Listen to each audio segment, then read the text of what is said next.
Alright, welcome everybody. We're continuing working in this video with the fundamental theorem of calculus. And we're still using it to evaluate definite integrals because that's what the fundamental theorem of calculus is used for, is to evaluate definite integrals. However, this video, we're going to work a little bit more difficult problems than what we were working before. Alright, never mind that last example that you saw, that was from the previous video. This is what I'm referring to by more difficult examples.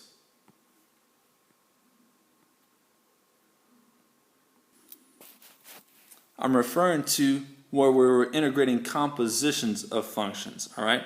In this case, we're integrating something where we have a function that's being composed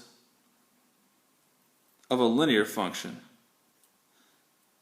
And then we're also going to look at examples where we were doing integrations that required the substitution method.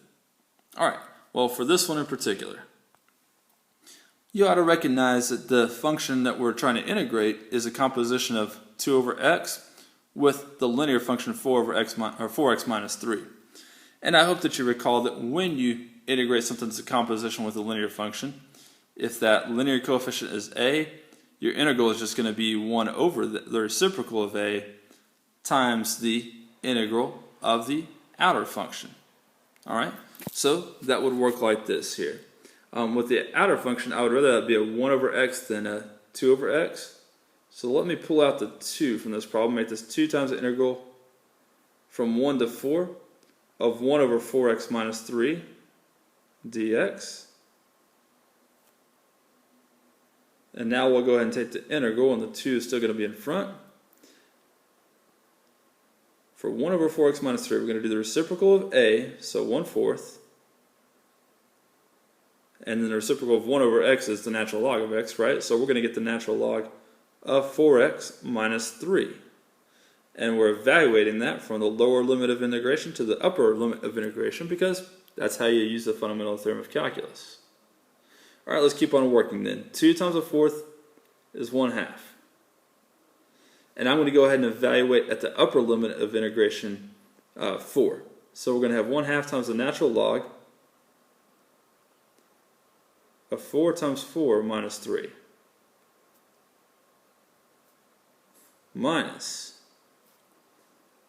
1/2 times the natural log of 4 times 1 minus 3. And that's going to give you 1/2 times the natural log of 13 minus 1/2 times the natural log of 1. And hopefully you remember the natural log of 1 is just equal to 0.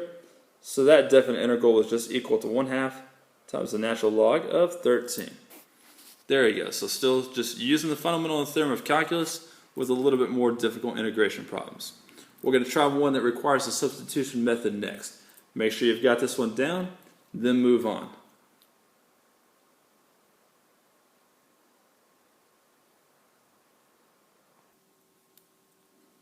Now, I've already let you know that we're going to use the substitution method, but let me remind you why. You see that one of the factors in our product that we're integrating here is the composition, and that the derivative of the inner function, 3x squared, would be 6x, and we could write this outer factor using 6x times 2, right? There's a way to write this outer factor so that it contains the derivative for that inner function. Alright, so here's how the substitution works if you don't remember, and if you do remember, just do it on your own and then check here in a minute.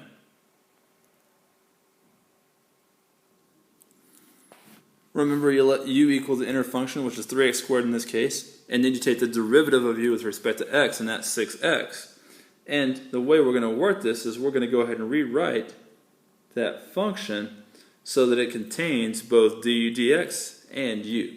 So let me rewrite this as an integral from 0 to 2, and instead of 12x, I'm going to make that 2 times 6x. That way I've got the du dx there, times the integral of 3x squared with respect to x, and then we'll rewrite that with u's instead.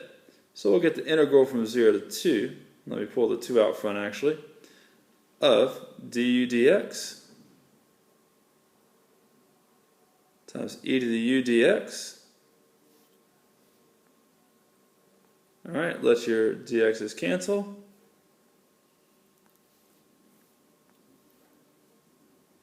And it becomes 2 times the integral from 0 to 2 of e to the u du.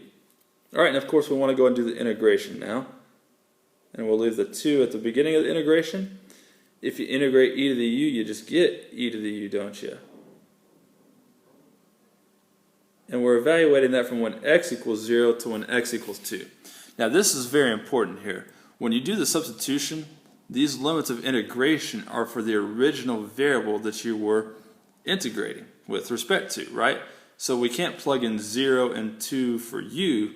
We have to replace u with 3x squared before we're able to do that evaluation step. Alright, so let's continue this by replacing the u with 3x squared again.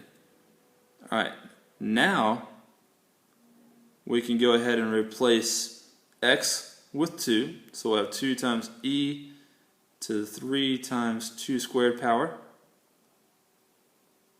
minus 2 times e to the 3 times 0 squared power, which will give us 2e to the 12th power minus 2e to the 0 power, which is just 2e to the 12th minus 2. Okay, remember e to the 0 power is 1 and 2 times 1 is 2. So you get 2 to the e 12th power minus 2. And that's as far as we can go. We're not using calculators here. So, hey, there we go. Questions yet? If so, make sure you make a note of those and then ask me about them in class tomorrow. One more example. I'd like you to try it on your own to see how you do.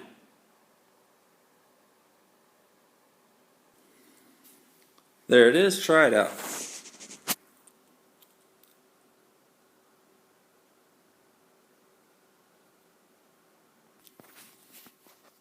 I'm hoping I've caught you before you got too far on this one.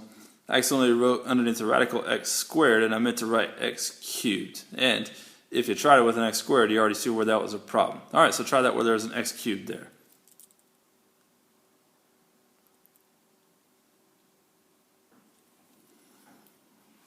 Alright, now once you understand how to get this far, I'm going to show you a little something that you can do differently than what you might have tried. Okay? A little differently than what I did in the last example, and it's just an option that you have, really. Alright, so you see how I wrote it so that I have twice the derivative of the inner function times the inner function to the 1/2 power. Alright, and then rather than write du dx and dx here and cancel them out, I knew that was going to happen, so I went ahead and wrote du, wrote u to the 1/2 power, and I pulled the 2 out front. And now I've got my integral from 4 to 9 with respect to u in there. Now remember again that these limits of integration have to do with x, they don't have to do with u. So we have two choices here actually, and we do have choices. We can either go ahead and replace the u to the 3/2 with x cubed minus 9x to the 3/2, or we can change these limits of integration so that they're in terms of u instead of in terms of x. And here's the way we would do that. We could simply find out what u of 4 is. Alright, so that's 4 cubed minus 9 times 4. Or 64 minus 36, that's 28. As well as u of 9. That's 9 cubed minus 9 times 9, so 9 cubed minus 9 squared. Well, 729 minus 81. Whoops. There you go, and then the problem becomes 4/3, because that's what 2 times 2/3 is.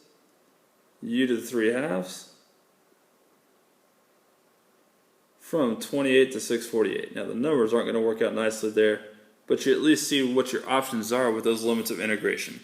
Either put the function back in terms of x, or rewrite the limit in terms of u. Your choice. Alright, so let's finish this then.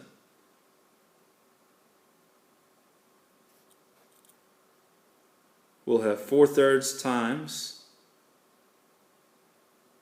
the square root of 648 cubed minus 4/3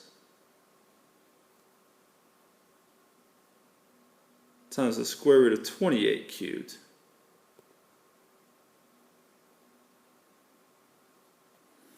And there's nothing you can do to simplify those. We could round it to 3 significant figures if we're using a calculator. Let's just leave it like that. Alright, so that's using the fundamental theorem of calculus with substitution method and a composition with a linear function. Thanks for your attention. See you next time.